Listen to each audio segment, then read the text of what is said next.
Let's return to This Week in America. Here's your host, Rick Bratton. Welcome back, everybody. Coast to Coast, This Week in America. Clare's Tomato by Ed Keller is the story of Clare, a young girl who was full of questions about the food she eats. Now, in the book, you will follow her adventures as she sets out to learn about how vegetables grow.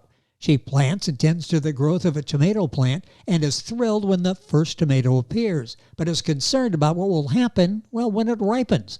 Clare's Tomato is an entertaining children's story. It's also a chance for them to learn where food comes from and how they can provide food for their families. Ed Keller is a multinational award-winning public school teacher who has taught primary through graduate students. He's a noted lecturer, the author of several articles on science education, a textbook reviewer, and an advisor to the National Science Foundation.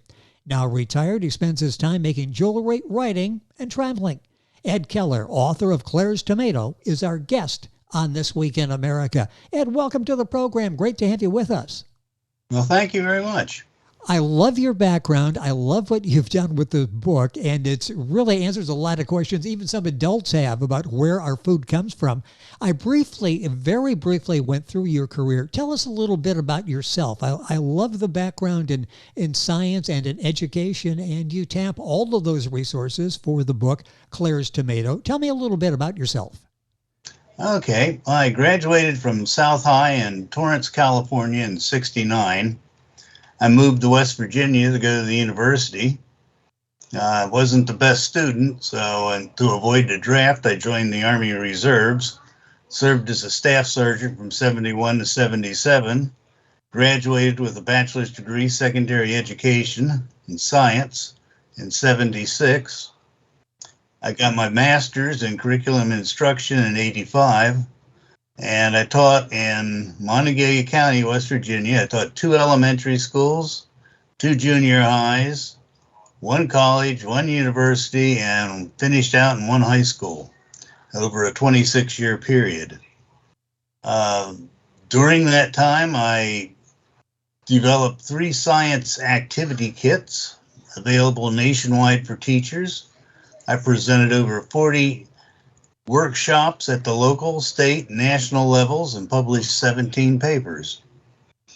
I spent 16 summers working on National Science Foundation grants, the first dealing with the developing materials and instructional strategies for teaching marine biology to disabled high school students at Wallops Island, Virginia. The second one involved designing activities and teaching geology to teachers in West Virginia, public school teachers. And that was commonly referred to as rock camp, because we were on the road quite a bit. Yes. I've been recognized at the local, state, and national levels. I'll give you a few of the highlights.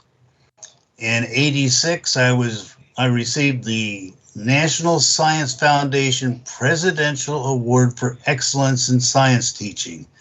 That was presented by Ronald Reagan. In 1990, I took home the first Milk and Family Foundation Distinguished Educator Award in West Virginia.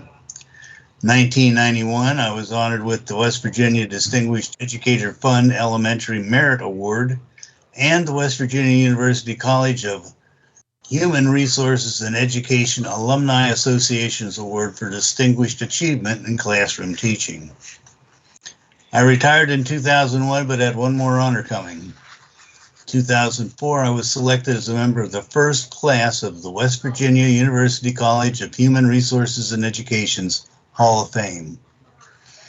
In 2020, 2021, I was included into the Marquis Who's Who in America. Today, you'll find me at home, either making jewelry, writing, or traveling. What an amazing career. I said distinguished. That sells it short. That doesn't even come close to touching on all of the things. We could do a program based on almost every facet of your career. We're spending our time today talking about Ed's delightful children's book, Clare's Tomato. His website, by the way, is clarestomatobook.com. Ed Keller, book available at Amazon, Lit Prime, all of those places. We'll mention that as we go through the program. Now tell me about the book. I just did a couple of sentences to get people's attention on what the book is about. Tell me about the book and the inspiration behind this. Okay, usually I go into too much detail, so I'm not going to do that this time. The story's about a little girl named Claire, and while she's shopping with her mom in a grocery store, she begins to ask questions about vegetables. Her mom answers most of the questions, but that night, Mom and Dad decide it would be better for Claire to sort of discover on her own the answers to a lot of these Yes. questions, rather than to be told the answers.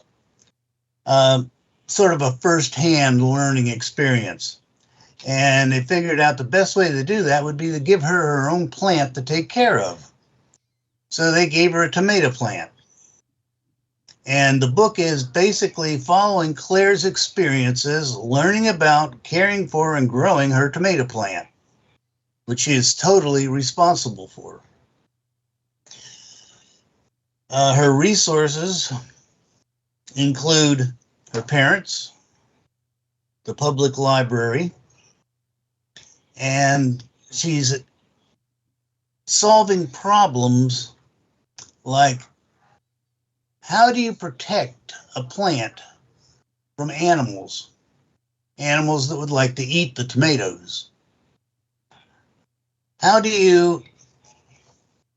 you do to ensure that all these tomatoes are going to be healthy? And finally, what are you going to do with them all when they ripen? This is a little girl, so these are some serious questions. The book contains questions for the listener to answer. These questions are designed to promote a dialogue between the reader and the listener, where they can exchange ideas and discuss Claire's activities. And I did that because when I was teaching elementary school, I found out that a lot of parents don't have time to talk to their kids. And this would hopefully create a dialogue, a non-threatening dialogue, where a parent and a child or grandparent or anybody who's reading the book can ask the child what their opinion is on something and get the answer. And you'd be surprised what these kids come up with. It might be totally wrong, but there's usually logic behind it. And you can take that logic and work with it. And that's what learning really is. So that was part of the motivation for the book. The book is Claire's Tomato, beautifully illustrated, by the way, as well as very well written. I mean, it's a great story that Ed does an excellent job in presenting to the young people, and will answer, as they say, some questions possibly for adults as well. His website is clairstomatobook.com. Book available at Amazon.com, litprime.com, Barnes & Noble, all of those. Why did you decide to write the book? You're teaching, you know how to get through to children. Why did you decide to put this in book form? Well, as an elementary teacher, a lot of the kids would come in and they didn't really know how to solve problems. When I was a kid, my parents, had lots of time. We didn't have computers and this type of stuff, and we actually sat down at night and would play games or read books. And with today's society, there's just not that time. I don't know what happened to it, but it's disappeared. It's rare that families even get to sit down and eat a dinner together. But I found out that the kids just don't know how to solve problems. So I figured out I'd write a book and set up situations where Claire is having to solve problems. So she identifies the problem, and then how do you go about solving it? Well, you got to find out information about it. Where do you find out information? Well, you can go to a parent, you can go to somebody and ask them, or you can go to a library or a computer. There's places you can find information, but before you can answer the question, you got to learn about it. Then you come up with a hypothesis. What do you think the answer is? And then you test that answer. It may be wrong, And then if it's wrong, you go back, you got the same problem again. It could be something as simple as, what are you going to eat for lunch? You know, Yes. that's a problem. You got many choices. Do you know when you make a choice that maybe that piece of pizza is going to be the best thing to eat? You don't know that till you eat it. That's and true. when you eat it, it could taste lousy. You never know. And then you're That's right your back. experiment. And then you're And right your back to starting. Your conclusion would be, yes, it was a good piece of pizza. No, it wasn't. If it wasn't a good piece of pizza, you got the same problem. What am I going to have for lunch? So picking lunch is problem solving in essence, isn't it? There can be a wrong answer to that, and if there is, you, like you say, with the young people that you're talking to in the book, you go back and you start over until you get a good lunch out of it. I love all that goes into this book. Was there like one person or one incident that inspired you to write the book? Well, that's an interesting question. Really, what inspired me was a photograph. I have a photograph of my young niece, about 3 years old. She's got her baseball cap on backwards, and she's sort of kneeling down, and she's got this big green tomato in her hand. And she's talking to it, and she's calling it Greenie. And she's talking to this tomato like it's a real person. You know, this is her friend. She's carrying it around and talking to it and having a good time with this tomato. And I said, that's really a neat picture. That would be a great story. And that was sort of what developed this Clare's Tomato book, was that photograph. It's an amazing... carrying on the idea about this tomato and the relationship between a young girl and her tomato. That's how it all began for Ed Keller. His book is Clare's Tomato. His website, clarestomatobook.com. You'll find it at Amazon, Barnes & Noble, litprime.com, all of those places. Information on our website, thisweekinamerica.us. What is the target audience for this? Is there anybody in the age group in particular that you wrote this for? Not really. I mean, it's a children's book, so I'm going after children. But I think anybody that reads the book or listens to the book is going to get something out of it, even if it's an adult. There's something there for everybody. When you were writing this book, what did you hope the message would be for young people? And let me make that plural, messages. There are so many different themes and levels of discipline that you talk about in the book. What were some of the lessons you hope would be a takeaway for the reader? I had one big message, and it's a really important one, and that is the best gift you can give a child is your time. And that's so simple, and it's something that doesn't cost us anything. And you see it in your life, in your family, and certainly as a teacher, just having that time alone and being able to communicate, to talk to, and to listen to what the children are saying.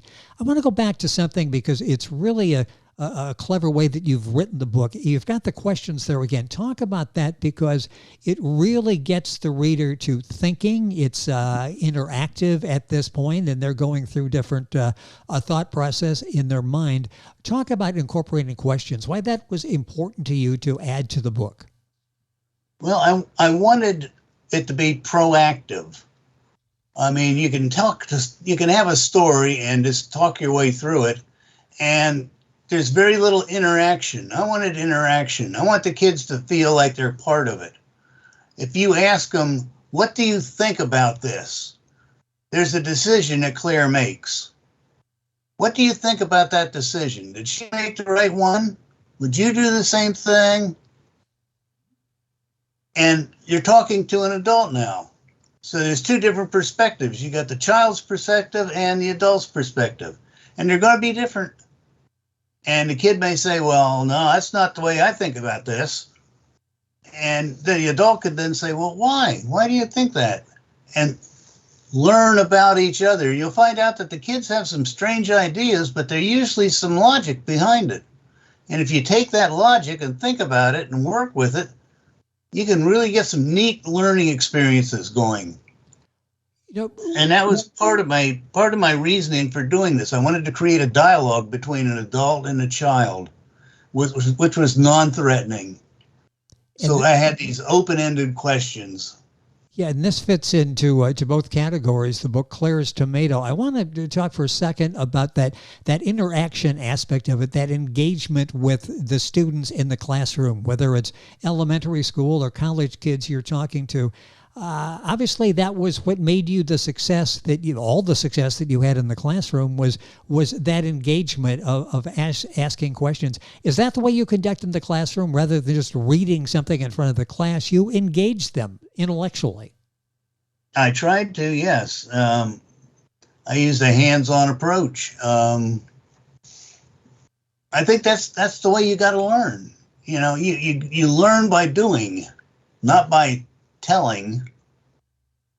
I can tell you to put this and this and this together and this will happen, or you can do it. And if you do it, it's more meaningful and it becomes real.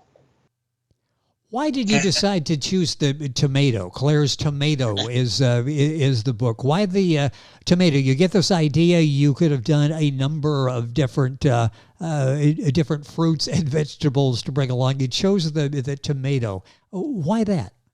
Well, first of all, they're easy to grow. Lots of people like them. Yes. And they're kind of misunderstood. Lots of people think tomatoes are vegetables. And they're not. They're actually fruits. They grow on a vine and they have seeds in them. They're a fruit, just like a grape. And people don't think of a tomato that way. Also, the tomato is actually a poisonous plant. If you go eat the leaves of a tomato plant, you're going to get sick. But the fruit is okay. You can eat a green tomato, you can eat a red tomato, you'll be fine. But don't go chewing on the stem or the leaves because there's toxins in them. And the Puritans, this is interesting, the Puritans, when they came to the colonies, tomatoes were, of course, introduced by the Spanish and they took off all over the world. They would not eat tomatoes because they were afraid of the poison in them. Interesting. That was a sort of a forbidden fruit. Well, there's a little history that goes into this as well. Not only the story of growing the tomato, caring for the tomato, but the history that goes into that, which is fascinating as well. In doing this book, do you think you've encouraged people to, because of some of the reasons you talked about, tomato being fairly easy to plant and grow, you think this will be something you end up reading the book and maybe it's the next step you want for the family to, well, let's try it. Let's go out and let's plant some tomatoes and let's try it. I sure hope so, because there's so much more you can do other than just growing it. If you use your imagination, you can have all kinds of neat experiences with it. Let's do math with the tomato. And you're saying, how can you do math with the tomato? Okay, we're going to do a graphing exercise. You'll take the vertical axis and make that inches. You'll take the horizontal axis, make that days. Then you're going to measure the plant. How much does it grow each day? You're going to get this nice graph. Or you could do the same for the size of the tomato. How long does it take the tomato to grow? How long does it take it to change colors? There's all kinds of different things you could do. It's just use your imagination. You can come up with all kinds of different activities with a silly tomato plant. You know, I can see why you have been a multi-award-winning educator. It's not just saying, okay, we're going to grow a tomato. There's a story. You're teaching math from that. You're teaching history from that. It's amazing what you've done in the classroom and the impact that you've had on so many young people and young adults as well in your teaching career. A minute or so left in the program. What do you hope the takeaway is? What do you hope that the young person and maybe family members take away from reading Clare's Tomato? Well, these are rather lofty goals, but I'm hoping that the child will learn to ask questions, to research problems when they don't know anything, to make observations, to work as a member of a team, and to express their ideas and act responsibly.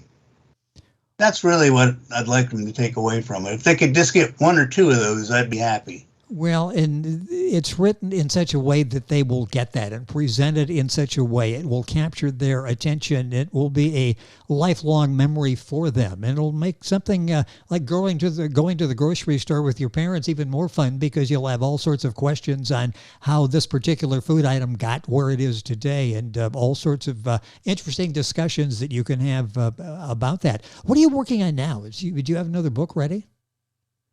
Well, I'm working on a follow-up to Clare's. It'll be Clare's Garden. We'll expand that and talk about more fruits and vegetables, and I hope we have a chance to talk about that as well. Ed Keller has been our guest on the program. He is the author of Clare's Tomato. His website, very simple, clarestomatobook.com. You'll find it at Amazon.com, Barnes & Noble, published by Lit Prime, their website, litprime.com. All of this, of course, on our website, thisweekinamerica.us. And it's been a pleasure to have you on the program.